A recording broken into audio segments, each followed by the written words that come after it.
por la comisión de homenaje a la batalla de Paso de los Carros, sobre todo a José Ignacio Sosa, que tuvo la amabilidad de hacerme partícipe de integrar la comisión de homenaje. Y más cuando con raíces olimareñas, con padre olimareño, ¿verdad? Claro, sí, en realidad, como montevideano a veces uno dice, ¿qué importancia le puede dar a cosas que pasan en el interior? Sin embargo, vale la pena, ¿no? Es decir, descubrir estas historias.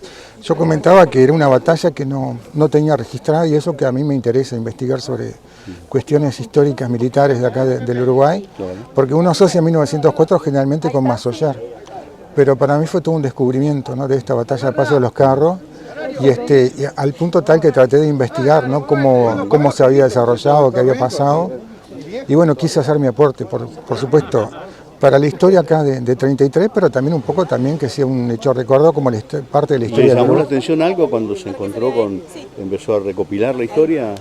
Me llamó la atención, sí, me llamó la atención incluso las tropas que participaron, cómo se había desarrollado, y está bueno esta idea de, recordarla justamente con un monolito, que haya un sitio histórico, ¿no? Como se están haciendo con otros tantos sitios históricos del Uruguay, uno más que se agrega para la historia, y está bueno fomentarlo además. Historiador, y bueno, ¿quién esperó a quién? ¿Nos estaban esperando? ¿Se venían buscando? ¿Se venían cuidando? Y por lo que tengo entendido se venían un poco siguiendo, ¿no? Que además fue una suerte como de batalla inconclusa, ¿no? Porque los dos se dieron por ganadores, por lo que pude. Hubo un empate técnico, como le decimos hoy en día, ¿no?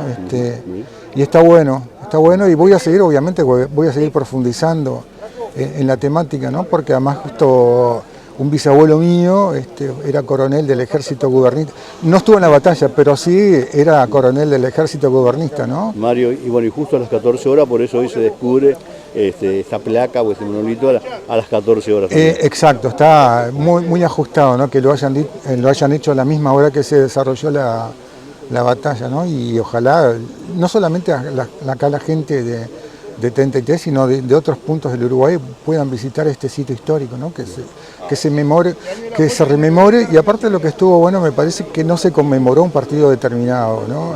Se conmemoró a los caídos, porque en definitiva creo que hoy en día, en unos tiempos en los cuales la historia nacional se estaba dejando un poco de lado, que no se le da importancia a las fechas históricas, rememorar a los caídos, más que nada a los caídos en estos encuentros, que más blancos y colorados prácticamente hicieron a la historia de nuestro país. Le quiero agradecer mucho su presencia en nuestro canal. Un honor venir acá a 33 después de muchos años. Después en algún momento compartiré un proyecto que tengo ya de hace varios años que tiene que ver con la historia de Dionisio Díaz, y vamos a hincarle el diente en ese proyecto nuevamente. Muchas gracias por venir. La verdad que muy honrado de estar aquí. Lo que empezó hace 10 años como una aventura. Yo venía acá mucho con mi padre, con Esteban Gerardo Sosa, que me inculcó, me dedicó un poco de tiempo con lo que eran los cuentos del abuelo, que estuvo en esta batalla.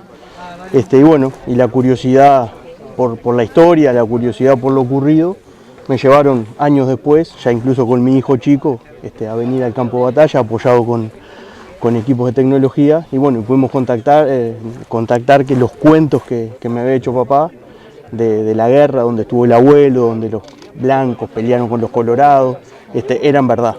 Encontramos los testimonios, las cápsulas, lanzas, pedazos de sable, espuelas, estribo, un montón de cosas que pudieron redondear la historia.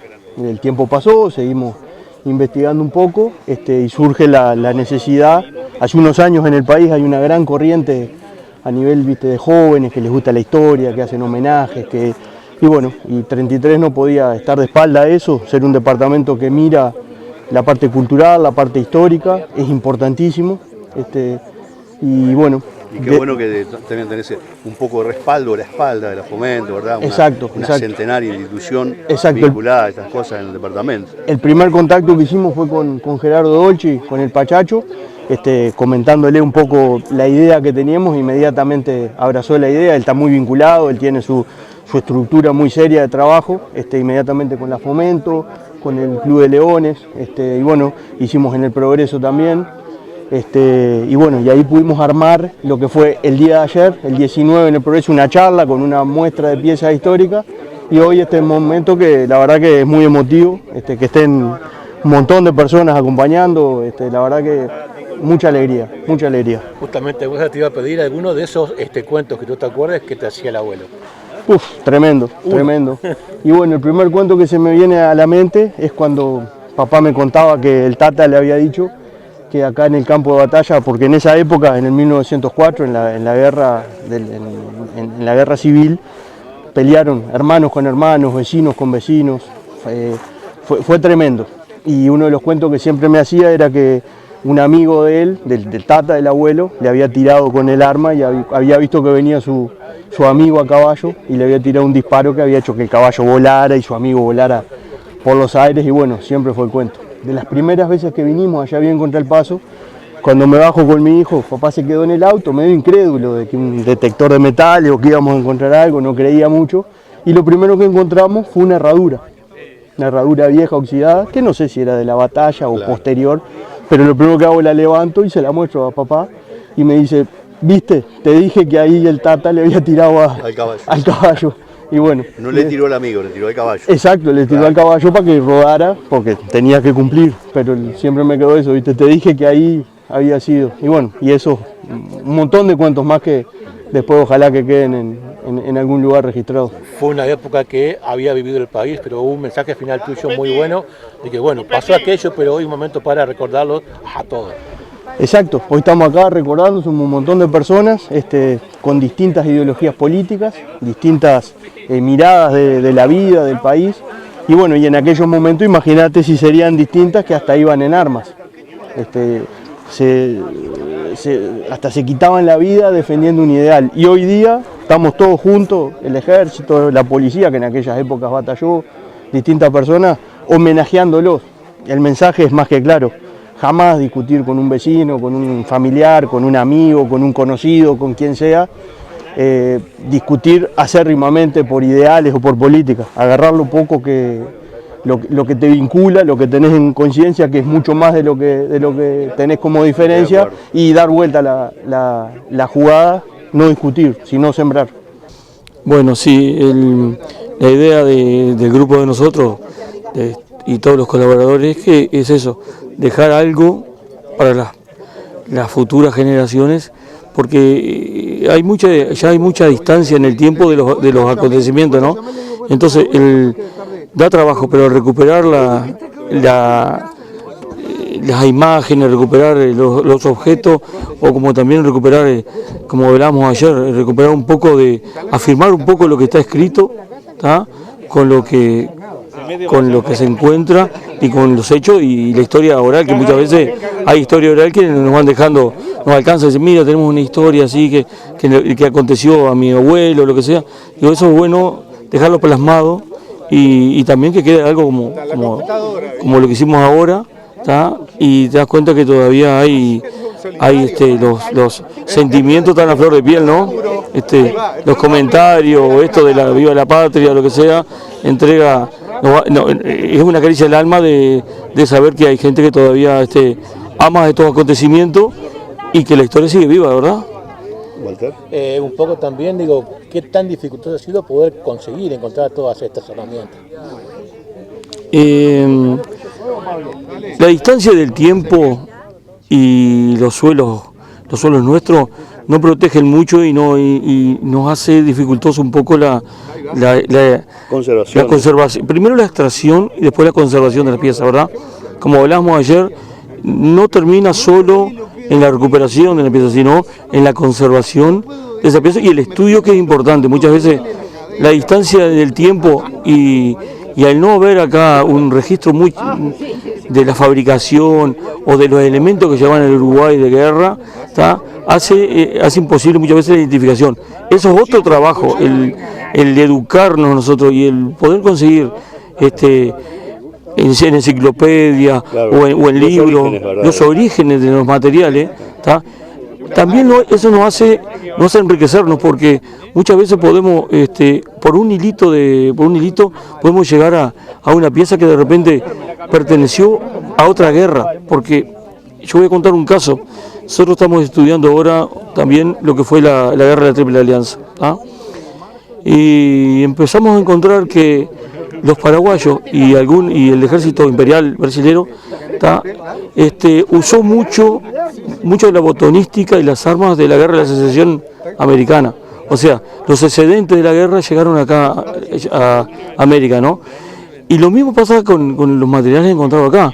Muchas veces encontramos materiales portugueses o españoles que pertenecieron a otras épocas, a otras batallas, que la gente lo recuperaba y con lo que tenía peleaba. Peleaba con una lanza que perteneció a la revolución artiguista, peleaba con una charretera o peleaba con los estribos o con las espuelas que pertenecieron al abuelo o al padre, ¿tá? Más que nada en el caso del ejército revolucionario, ¿no? ¿Tá? Entonces, esa identificación y ese tratamiento de las piezas es tan importante como a veces la extracción misma, ¿verdad? Más que nada, ¿verdad? Más que nada el hierro, ¿no? Que se degrada enseguida, ¿no? ¿Qué tanta diferencia había de los armamentos entre un ejército y otro para esta batalla? Y no en el armamento manual, o sea, el armamento de la que portaba la gente de a pie o la gente de a caballo, ¿tá? Ahí no había tanta diferencia porque los sables se podían adquirir habiendo dinero, ¿tá? Y está registrado que es así, las armas de mano, las armas largas también, ¿tá? Pero sí la diferencia se daba en las armas, en las armas de tecnología, los cañones, las vituallas, las municiones. ¿El Winchester, por ejemplo? El Winchester era adquirible también por el ejército revolucionario, ¿no? No había problema. Sí habría en la ametralladora, que fue la sensación, la carga, todas las cargas que hacía la gente, el ejército revolucionario, la manera de pararlo era a través de las Colt Gatling, por ejemplo, que era un arma que estaba en boga en Europa, en las primeras guerras, ¿no? Que se estaba preparando todos los armamentos para la Primera Guerra Mundial, o sea, la evolución del armamento, ¿no? Y lo que tenía era que el ejército revolucionario no podía adquirirla, ¿tá? No porque no llegaba, porque había todo ese bloqueo que había de la fabricación de armas, no llegaba, el arma no llegaba de diversas maneras, ¿no? Pero las armas grandes era el problema. ¿Ah? Franchi, ¿cuándo te comenzaste a recorrer esta historia de la batalla de los carros? Bueno, nosotros arrancamos con la batalla de los carros hace unos 15, 16 años, ¿ah? Porque descubrimos que un tatarabuelo de nosotros, Aldama, era el comandante del ala Florida del Ejército Nacional, que participó acá en la batalla de los carros, junto con la división G, la división Flores o Florida, estuvieron haciendo de tapón al Ejército Nacional, ¿no? al Ejército del Sur, ¿no? A través de eso, digo, vamos a ver si podemos descubrir algún antecedente o dónde fue la zona de la batalla, ¿tá? Y nos vinimos con mi señora que es fiel a estas salidas, ¿no? Nos vinimos a identificar la zona primero, saber dónde era y cuánto había de verdad en lo que estaba escrito en los registros militares, ¿verdad? ¿Tá? Identificamos un montón de piezas. Después vinimos 2 o 3 veces, rescatamos el material, que era lo interesante, saber que había sido acá la batalla, ¿tá? Y después nos encontramos por cosas del mismo hobby o de la misma investigación, nos encontramos con José del grupo Satu, que también había venido y estaba trabajando también en el Paso, ¿no? Siempre con la idea, José, de algún día dejar tanto el material que se había recolectado como lograr hacer algo simbólico que permanezca en el tiempo, ¿verdad?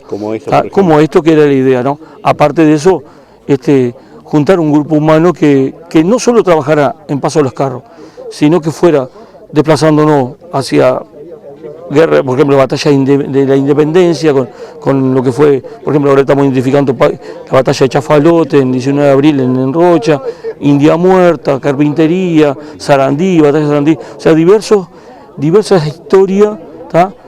Hoy se nos ha ido sumando varios grupos, ¿tá? Y estamos trabajando ya con otros apoyos que es interesante, tanto apoyo de recolección del material como apoyo de ese mantenimiento del material, recuperación del material, que es lo interesante, hasta gente que está trabajando en la parte de escritura, o sea, de escribir lo que se está haciendo. Ahí pasando el libro, la pluma. Ahí va. Y limpiando un poco cosas que no son reales, ¿verdad? Porque como antes era no solo había gente que estaba en la batalla, sino que recopilaba muchas experiencias ajenas, muchas veces la verdad no es la verdad. O sea, es la verdad. Se alteraba la historia. Se alteraba la historia.